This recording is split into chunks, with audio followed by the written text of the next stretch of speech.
The first thing you should do is to make a simple sketch of your garden to get an overview.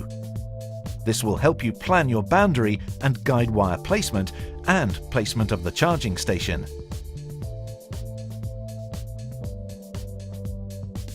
The charging station should be set up in a central place in the garden with a mains outlet within 10 meters.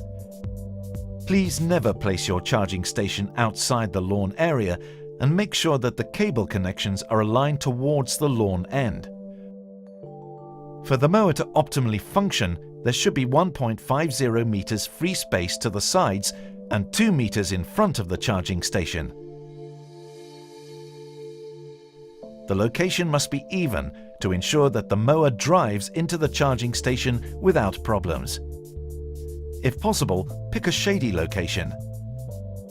Now just place the station. Do not secure it with the screws yet. So that you may start mowing as soon as you've finished installation, we advise you to put the mower on charge now.